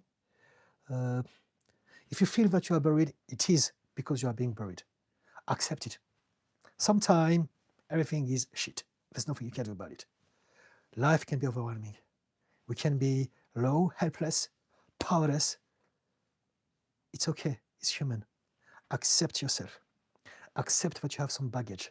Accept that you're working on yourself, that things are getting better, and that you're going to have ups and downs like all of us, but especially you because you have BPD. Accept it. Don't resist that. Think, you know what? It sucks. I didn't like that. But you know what? I'm going to do something for myself. I'm going to be kind to myself. At least be kind to yourself. Remember, that's my motto. I finish all my lives by telling people, remember to be kind to yourself. And this is exactly what it's about. Right? Pumpkin puff. Also, I'm very controlled in public. I don't start fights or yell or anything. I think I'm nice to people, but my demeanor changes with people I don't feel safe around. Yes, it's normal. So typically, if you don't feel safe, then all of our systems will come into place to protect us. And your system is going to be doing that angry face or saying things or whatever that you do when you are having an episode, when you're losing control. Pumpkin puff. I do spend time in nature. I eat better than I used to since we talked about diet, but I used to work out every day and I don't anymore. Do it. And again, it doesn't have to be working out. Do something, right? Focus on that. I'm stressed and overwhelmed most of the time, so I feel tired. So if you are tired, do something that you can do. Go for a walk. It doesn't have to be a power walk, just relaxing walk in nature. Super easy. Sometimes I feel very overwhelmed physically as well. But if I go out, I will still walk, but I will be like listening to reggae, walking slow-mo between the trees and the squirrels and the birds. And just that is enough. It's about doing something, as opposed to being stagnant and allowing for our head to create a storm of thoughts and a storm of feelings and emotions and sensations in our body that we dislike. Thank you, Sarah, or whoever else. MPEC Music said hi. Hello. Breakfast at Tiffany's said hi as well. Hello. I need this very badly. From Breakfast at Tiffany's. Pumpkin Puff. I don't know what to do to fix how I feel. I want to dig myself out of this hole. You don't fix. This is the problem. You suffer because you are resisting yourself. You are not accepting yourself. I need to fix myself. I'm wrong. I'm broken. I'm rotten. It's not true. You have to stop doing this. This is what you have to do. Stop doing this. Accept yourself. When I was in your shoes, I used to hate myself because I would do a lot of things that would hurt other people. And I used to tell myself, what the F is wrong with me? Why can't I help doing this? Why am I always repeating the same thing over and over again? Despite everything, I should know better. Then I realized it's not my fault, just like it's not your fault either. We don't choose the trauma. We don't choose the BPD. We don't choose the rage. We don't choose the splitting, the black and white thinking. We don't choose any of those things. We are both the result and the victims of our upbringing and environment. And so accept that. And the way that I see myself is like, I know that I've hurt a lot of people and I'm so sorry. And if I can make it up to any of them, I will. But I know that many of them are traumatized by me. I know that many of them, they don't want to see me because they see a monster, because I've hurt them so badly, and I get it. So now I'm accepting with grace. It is what it is. I wish them all the best. I will do my best to bring some goodness with anyone else that I meet in my life. But as far as we're concerned, it's out of my reach, and I need to take responsibility. It happened, and so I'm going to accept it with grace, and I wish them the best. And next, I'm going to tell myself, but I don't need to be unkind to myself. This is absolutely a waste of energy, a waste of life, because I never chosen that. Just like you have not chosen any of those situations or reactions that you've been through. You didn't. So you have to stop doing this to yourself, right? You don't have to fix anything. You need to learn how to let go of some habits. You need to let go of how to implement some new, better habits instead. And this is a gradual process. Does it help? Pumpkin puff. Oh, okay. So just do something to get the energy out. Your muscles are storing a lot of energy, a lot of cortisol, a lot of adrenaline and norepinephrine. See, it's all very, very biologically demonstrated now. And so practice yoga, go to the gym, dance, whatever, go for a walk. This is literally do some qigong, some tai chi. Again, just dance, put some music, do whatever what you do, enjoy yourself, and that will help you let go of that stress, of that energy. If you have a condition, whatever stress that you have in your body is going to amplify your activity. And so, yeah, when we talk about lifestyle, when I talk about environment, it's all precisely to limit stress, both from the inside out and from the outside in. So every day you start your day with a bit of stress. You want to address this. Do some breathing, whatever we talked about, and more, some somatic exercises. And the external stress is about your environment, making sure that you are not overwhelmed by your job, by the people in your life. I went to the gym today, and again, I had my earmuff with me because it's January, it's busy. And at the start, it was very noisy. So I'm trying with my earmuff. It eventually started to be a bit quieter, so I took it off and I listened to some music. But I'm prepared. I know my limitations, and I know that I need to do things to make sure that I am okay in a world that is not in my control.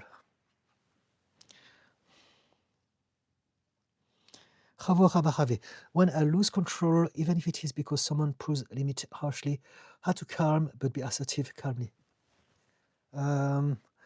If you lose control, you need to realize that in that moment, you're not yourself. You're the child that you used to be that is getting angry because it's the only thing it knows how to deal with that situation. It's the only thing it knows to use to deal with that situation. However, we're all different. If you are neurodivergent, or if you have some unhealed trauma, it will be harder for you to regulate how you feel.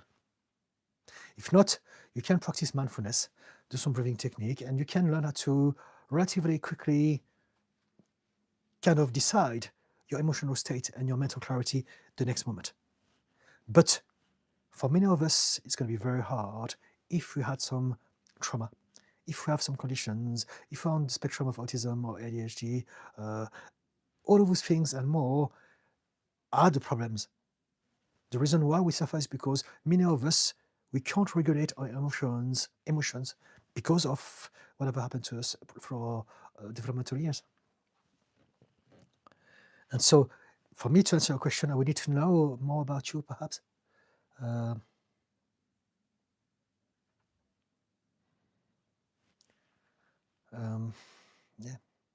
If you have BPD like me or pumpkin puff, what you can do is to realize that you need to come out of that situation. Go for a walk. Go in a different room. Let go of that energy somehow. And do some breathing, some mindful breathing, or anything that you can do to reset your nervous system, to come back to homeostasis so that you're no longer in a state of survival and so that you can access your critical mind again. Right? When we're angry, we are emotional. In that moment, we are using our emotions to protect ourselves. Anger is an emotion. Viva Network, long live education. Yes, thank you. I agree with that. JJ, thank you for your time answering a question. Like your positive vibe. Thank you so much, JJ. Pumpkin Puff, am I creating an environment that is making myself feel worse? No. I don't know what you mean. I don't think you're creating an environment. I think you're overthinking. You're just going through, and we'll talk about it all the time, and it's okay. But you're just going through your healing journey. And as you go through that healing journey, there will be some moments that still suck. You have some ups and downs, and you will feel like somehow you are regressing, but you're not. You're working on yourself. Your whole life is a journey, and you have awareness every day, more and more so about yourself that you didn't have before. And so don't look at your life like that. Look at your life like that. And eventually, at some point, you will experience some acceleration in your healing journey. MPEC Music. How can I teach my nervous system I am safe instead of always scanning for threats? You don't teach anything your nervous system. You need to upgrade your belief system. That's different. Your nervous system is designed to react to its perceived environment. And so the problem is not the nervous system. We don't heal the nervous system. The problem is that the nervous system believes, because of our belief system, but it's constantly under attack. And so it's responding accordingly. Protection. That's it. And so the nervous system, we only respond to what is being told by our subconscious mind. In other words, we don't heal the nervous system. We upgrade our belief system so that our mind stops telling our nervous system that it's constantly danger. And eventually, our nervous system will start to relax and chill once it gets this right? And so you don't teach your nervous system, you change your belief system. You want to find out what is it about you that makes you feel unsafe. Again, therapy, self-reflection work, meditation, any of those things and more. Learning about yourself will help you find out where to look at. What is it that triggers unsafety? Because the constantly scanning for threat, the hypervigilance exists for a reason, to protect you. You don't want to get rid of something that is there to keep you safe. You want to find out why you are not feeling safe. That's the difference. I hope it makes sense. Does it? Unpack music. In other words, accept my trauma while still working on it with it. Is that possible? Yes, absolutely. This is how we heal. We can't heal if we are shaming ourselves, if we are resisting our own progress. And typically, we all do this. Oh, why am I not healed just yet? Appreciate that you are on that journey. And as you accept yourself, then it's going to be much easier. Acceptance is when we let go of resistance and we're able to eventually go with our flow. As opposed to, oh, what's wrong with me? When we shame ourselves, we are attacking our own self. Our nervous system doesn't know the difference between someone attacking us and us shaming ourselves. If I tell myself, I'm not good enough, what's wrong with me? I am hurting myself. My nervous system is freaking out, thinking, what the heck is going on? What is that voice? We're doing this to ourselves. And now, more stress, more pressure, more anxiety. Guess what? More of the typical traits that are connected to our conditions.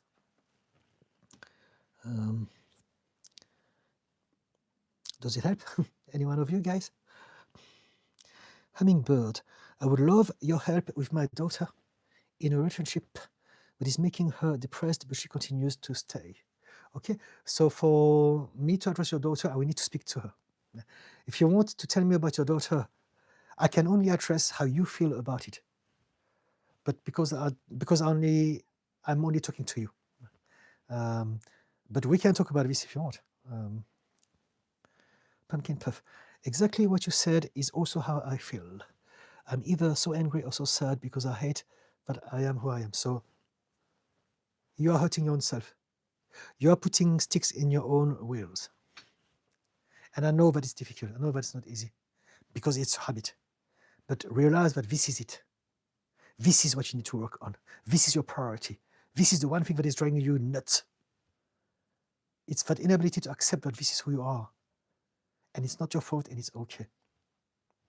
It's like dealing with a child. You have an emotional mind. The child that you were is inside of you. Right? And that child is hurt. That child needs to be seen, wants to be heard, wants to be acknowledged. And all that you're doing is to tell that child, shut the F up. I don't care about you. I don't want to hear about you. You're ugly. You're horrible. You should be ashamed. You're hurting yourself. You're doing this to yourself. And I know that you don't mean this, but this is what you're doing. You're telling your own child to shut up, to stay in the dark on its own. Instead of telling your child, it's okay, tell me. I want to hear. I want to know. Let me give you a hug. It's okay. Let it out. It's not your fault. You've never chosen all those things. Start to talk to yourself like that, right? And that will make a huge difference into your whole healing journey. Does it help, Pumpkin Puff? Thank you for your heart again, Sarah. Pumpkin Puff. And feel like I have zero control over how I feel. No, you don't. No one has any control over how we feel. You don't control how you feel. What we feel are subconscious triggers that we put into place that are reacting to cues that are either external or internal.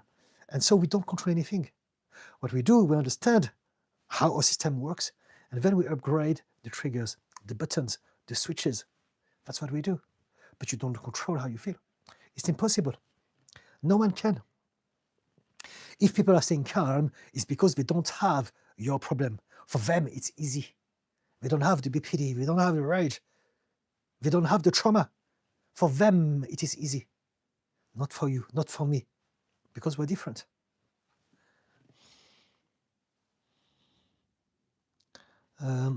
Again, I love the little heart. It's like a fish tank and you get some bubbles, but in the shape of heart.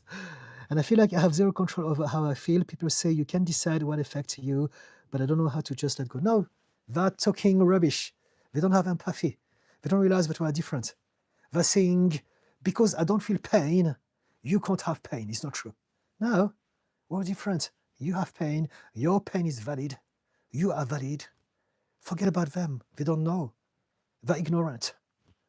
And some of them may want to learn, may have some compassion and open their mind, and some of them may not, and it doesn't matter what they think. What matters is how you see yourself, and that you hang out with people close to you who are willing to learn.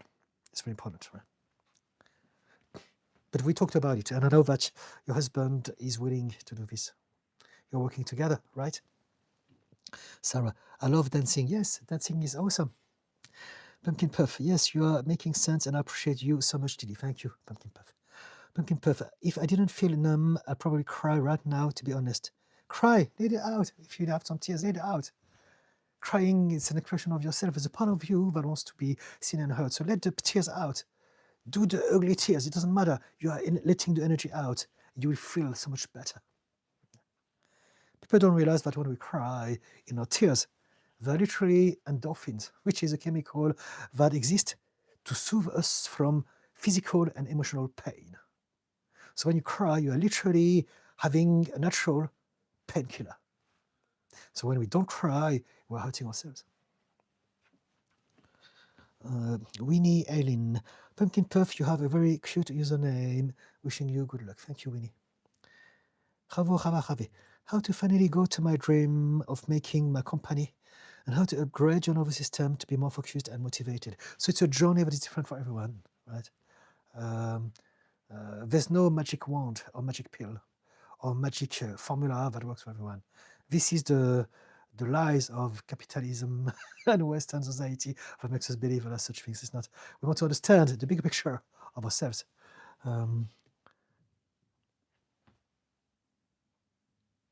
How to upgrade your nervous system. So I talked about it by finding out what are your limiting beliefs and working on them. The nervous system is always there. It's just reacting to what it perceives.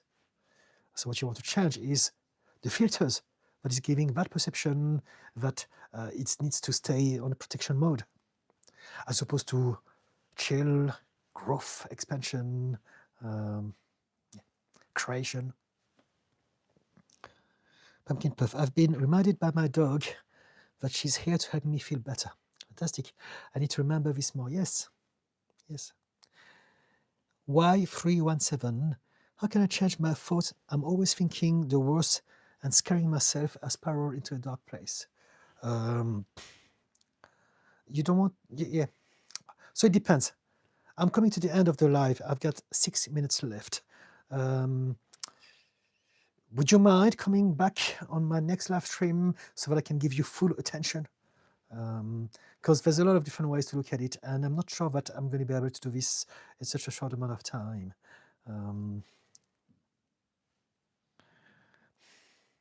Whatever that you think, the way you think is a habit. So you want to change your habits of thought. If you can come back, I'm here on YouTube every Wednesdays and every Fridays from 6 to 8 p.m. UK time. I do have some stuff to do tonight, so I can't stay too long, I'm afraid. But if you can come back, if you subscribe, so that you can see the notification when I'm going live next, and then we can absolutely address this. If you can come at 6 o'clock, so that I have plenty of time to cover this for you. Y37, Y317, Y317. I think that's how we pronounce it. It's not about changing your thoughts. It's about, it's about understanding how your mind works. F off surveys. That I'm not sure why. Said hi, hello F off. MPEG music, thank you, and I appreciate your time and attention.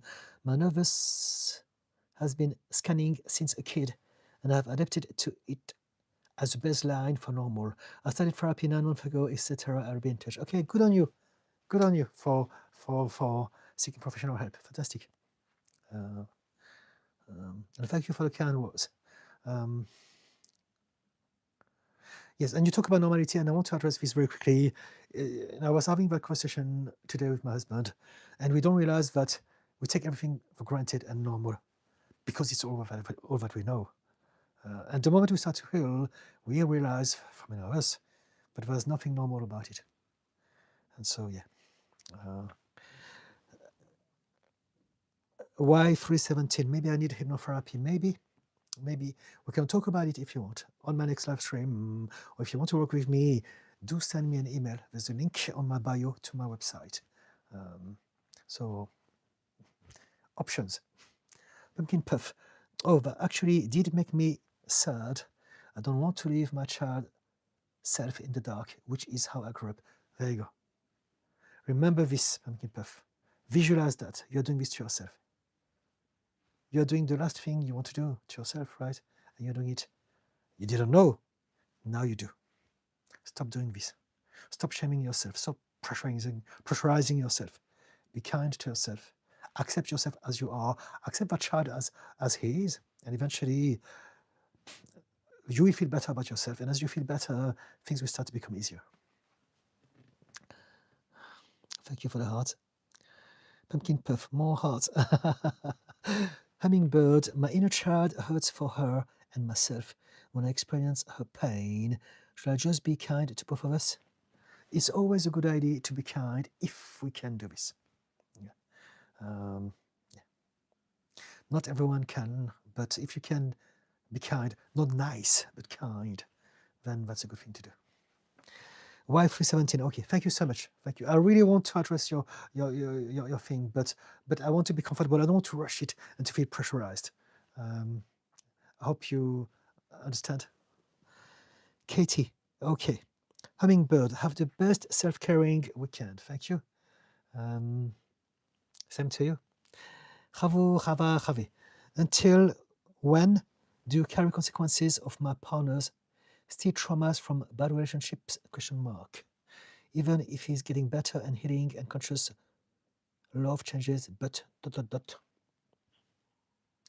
Let me try to understand. Until when do you carry consequences of partners' traumas from bad relationships? You carry whatever remnants from the past as long as you don't address them. Whatever that you ignore, if it's still there, is going to grow. Right? Whatever we repeat or whatever we allow, we reinforce over time. It's how the brain works. It consolidates whatever that we do again and again. And so that goes also for emotions and thoughts, as in habits of thoughts and habits of emotions. And so until when, as long as you don't address it. And it can shift, it can evolve, it can change shape over time as well. Even if it's getting better and healing and conscious, love changes, but ... Y317, wish you were in California. I work online, so I have a lot of clients from all over the world. There was no email in the bio. There's a link. It should be. I have had people in the past. Yes, it's there. Just go on my page. You see Didican, and you have didicantransformation.com and 2 more links. Click on that, and you have a website, Facebook, LinkedIn. Website is the top one. If I press on it, I should be redirected to my website, and I am. It's a bit slow. But yeah, yes, I am. It works for me. If it doesn't work for you, find a way to send me a message. Maybe we can organize something differently. But I think that you should be able to do this relatively easily. How to improve your mood and let your humorous side more out? By shifting your perspective. You have a part of you that is more humorous. You need to find a way to let it out. It's 8 o'clock. Javi, come back as well, please. And I will talk about it next time if you don't mind. Why 317? Oh, okay, I will contact you. Fantastic, thank you. Pumpkin Puff, thank you so much, Didi, again. It's my pleasure always. I hope you have a great evening and weekend. Just know that I will hold your words close to me until we talk again. Thank you so much. For those who are new again, also, I leave all of my live streams to be replayed on my channel. And so it takes typically a day for YouTube to fully upload the live streams. But if you found anything interesting in that live, by tomorrow morning, you should be able to find it in my live sections. Let me go. Live, yes. So on my page, you've got home, videos, short, live, playlist, post. Go to the live and you will find it again. So you can always replay it. And so that is for you as well, Pumpkin Puff, if you want to watch it again. Space Worker, hello from Kazakhstan. Oh, wow, fantastic. Hello, Kazakhstan. JJ, did you have a nice weekend? Thank you so much. Same to you. Forrest Berger, hi Didi, wanted to wish you and everyone here a great weekend. Thank you so much. Guys, I love you all. Have a fantastic weekend. Have a fantastic day, night, whatever that you're doing. And, as I always say, remember to be kind to yourself. Be kind to others if you can, but if you can't, at least be kind to yourself. Sarah, thank you, Sarah, for the little heart. Thank you, Didi. Until next, I will contact you. You are great. Thank you so much. Thank you all from JJ. Okay, guys, time to go. I'll see you next. Remember, Wednesdays, Fridays from 6 to 8 p.m. That's it. Bye-bye. Thank you so much. And check out my long form videos as well, if you can. Alex, I love what you say, so thank you. Thank you so much, Alex. Guys, love you all.